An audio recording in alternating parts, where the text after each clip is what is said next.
Kind of along the same line, this city council passed a 30-year parking deal just 15 days after it was presented to them.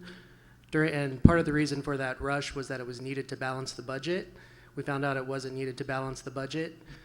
How do you feel about how that deal developed, and do you think council should be passing such far-reaching deals in such a short amount of time? Well, I will agree that we could have done a better job in informing the public. Often, I think what happens is our administration goes out and they do the deal, and then they bring it to us, and we go through the normal process. We actually had 3 public hearings on this issue and took a lot of emails and talked to folks, but we didn't have enough time. And I do think that we need to find a better way to engage the public. Very often, the public only gets engaged after everyone's enraged and upset. And we need to make sure that we have a better way to inform them before that happens. And people are busy. The reality is that it's very difficult to get correct information out, particularly on a deal like this one. It probably would have taken us 3 years. We're still correcting incorrect information about the deal. But what happened in this situation was that rather than the typical deal, which the administration would bring 5 proposals to the table, they actually took the best of all the proposals and presented that, taking in consideration all the things that they anticipated that council would be concerned with, the things that we were talking about, keeping Sundays and holidays and things of that nature, and then right in the middle. Sorry. Stopped on a dime.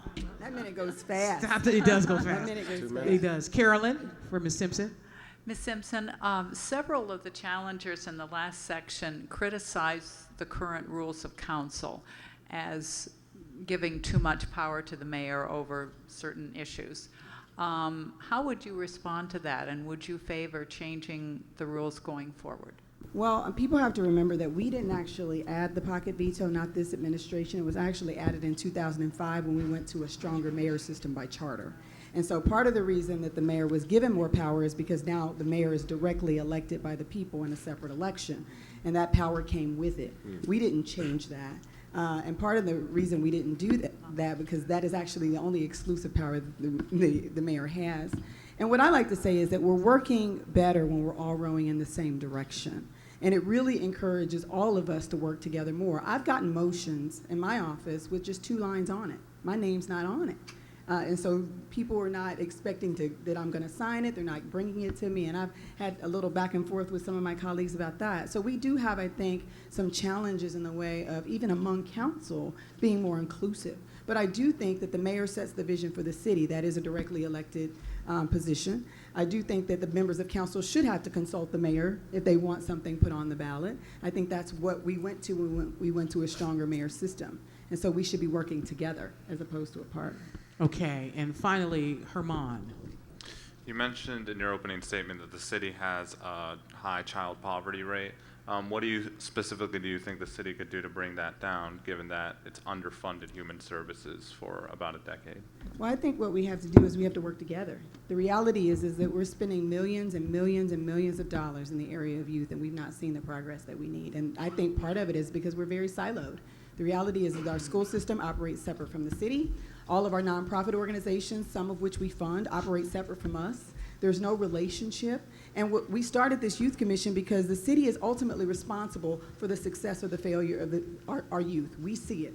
And so whether the United Way is focused on poverty and education and the Lighthouse is focused on homelessness, the city should be in a place to convene everyone together and say, we're not doing well individually if we're not working together, and we can't each claim success unless all of our children are moving forward in a positive way. And so the city can act in that convener role, and we should use our dollars to make sure that it's worked on projects where we're working together. So not to follow the dollar as much, but to look at the process. We should increase the funding, certainly, but we should also work together, which I think in that case would make us more effective in seeing those outcomes improved. What is the #1 quality of life issue that needs addressing throughout the city? Human Services has been underfunded for nearly a decade. Why has this happened? And do you see these services being fully funded during the coming 4 years? Ms. Simpson.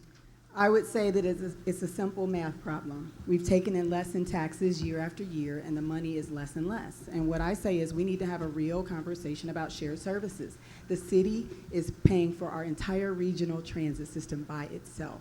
So if we want to talk about shared services, we can talk to the county about coming together with us and taking their fair share of transit, and then we'd be able to reallocate our percentage from transit into human service funding or into our operating budget. We have operating deficits because, one, the funding model doesn't work.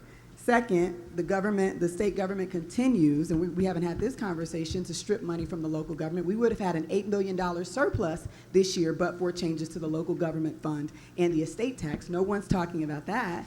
And we're going to see more reductions if we go to a municipal tax uniformity to the tune of $8 million to $36 million a year. So first, we've got to work out the equation. We've got to figure out how we work our model.